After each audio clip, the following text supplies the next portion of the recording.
சென்னை நங்கநல்லூரில் நடந்த நாகலட்சுமி கொலை சம்பவம் சாதாரண குற்ற செய்தி மாதிரி கடந்து போய்விடக்கூடிய விஷயம் இல்லை. கஷ்டப்பட்டு வளர்ந்து வந்த ஒரு பெண் தன்னுடைய கணவராலேயே கொலை செய்யப்பட்டது பலருக்கும் அதிர்ச்சியை ஏற்படுத்திய நிலையில் இது குறித்து நடிகை ரிகானா உருக்கமாக பேசியிருக்கிறார்.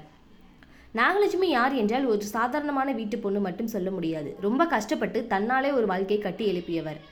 ரெடி டு வேர் சேலைன்னு ஒரு ஐடியாவை எடுத்துக்கிட்டு அதையே பெரிய பிஸ்னஸாக மாற்றி நிறைய பேருக்கு வேலை கொடுத்தவர். கடைக்கே வந்த வாடிக்கையாளர்களோடு நன்றாக பேசுவார். குறைந்த விலைக்கு நல்ல சேலை கொடுப்பார். இதெல்லாம் தான் அவரை பிரபலமாக்கியது. ஆனால் அந்த வெற்றி வாழ்க்கைக்குள்ளேயே ஒரு பெரிய பிரச்சனை ஓடிக்கிட்டே இருந்துச்சு. குடும்பத்துக்குள்ளே ஏற்பட்ட கருத்து வேறுபாடு, கணவர் மனைவி இடையிலான தகராறு, இது நாளுக்கு நாள் அதிகமாகி போயிட்டு கடைசியில் இப்படி ஒரு கொடூரமான முடிவுக்கு வந்துருச்சு. வெளியுலகத்துக்கு தெரியாத பிரச்சனைகள் வீட்டுக்குள்ளே எவ்வளவு ஆழமாக இருக்கும் என்பதுக்கே இது ஒரு உதாரணம். இந்த சம்பவத்துக்கு பிறகு நடிகை ரிகானா பேசிய வீடியோ தான் வைரலாகி வருகிறது. அவங்க சொன்ன ஒரு விஷயம் ரொம்ப பேரை யோசிக்க வச்சிருக்கு. ஒரு பெண் இவ்வளவு வளர்ந்திருக்கிறார் என்றால் அதற்கு பின்னால் எவ்வளவு கஷ்டம் இருக்கும் என்று யோசிக்கணும். சென்னைக்கு வெளியூர்ல இருந்து வர்ற பெண்கள் தனியாக வாழ்ந்து வேலை பார்க்கறது எவ்வளோ கஷ்டம். அதுவும் 10 நிமிஷத்தில் சேலை கட்டுவது போல ஈஸியாக ரெடிமேட் புடவை, அதிலும் விதவிதமான மாடல்கள் எல்லாமே அவராக யோசித்து உருவாக்கியது. அவருக்கென ஒரு அடையாளத்தையே இந்த தொழிலில் அவர் ஏற்படுத்தி வைத்திருக்கிறார். ஆனால் அந்த அளவுக்கு கஷ்டப்பட்டு வந்த ஒரு வாழ்க்கை ஒரே நாளே இப்படி முடிஞ்சிடுச்சு என்பதுதான் எல்லோரையும் கலங்க வைக்குது.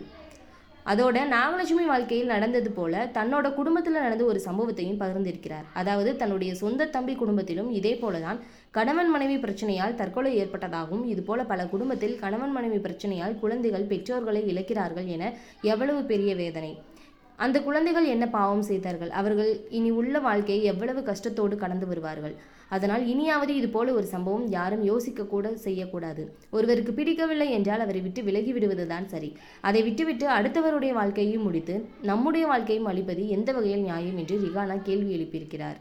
மேலும் ரிகானா பேசும்போது கணவன் அல்லது மனைவி இருவரும் ஒருவருடைய வாழ்க்கைக்கு துணையாக இருப்பார்கள் என்று பார்த்தால், ஒருவர் நான் முன்னேறவில்லை என்றால் நீயும் முன்னேறக்கூடாது, நீ நல்லாவே இருக்கக்கூடாது என்று நினைக்கிறவங்களாகவே இருந்தால் அந்த வாழ்க்கை என்ன ஆகும்? இது போன்ற வாழ்க்கையை பார்க்கும்போது இப்போ இருக்கிற லிவிங் ரிலேஷன்ஷிப் எவ்வளவோ பெட்டர் என்று தோன்றுகிறது. பிடித்தால் வாழ வேண்டும், பிடிக்கவில்லை என்றால் விலகி போய்விட வேண்டும். அதுதான் இனி சரியாக வருமோ என்று கூட நினைக்க வைக்கிறது. வாழ்க்கைக்கு துணையாக வருவார்கள் என்று நினைத்து இப்படி வாழ்க்கையை இழப்பதற்கு தனியாகவே வாழ்ந்து விடலாம் என ரிகானா ஆதங்கத்துடன் பேசியுள்ளார். ஓகே ஃப்ரெண்ட்ஸ், இதை பற்றி நீங்கள் என்ன நினைக்கிறீங்க அப்படிங்கிறத மறக்காமல் கமெண்ட்டில் சொல்லிடுங்க. நம்ம சேனலை லைக் பண்ணி ஷேர் பண்ணி சப்ஸ்கிரைப் பண்ணிக்கோங்க. தொடர்ந்து வீடியோ வாட்ச் பண்ணுங்கள். தேங்க்யூ.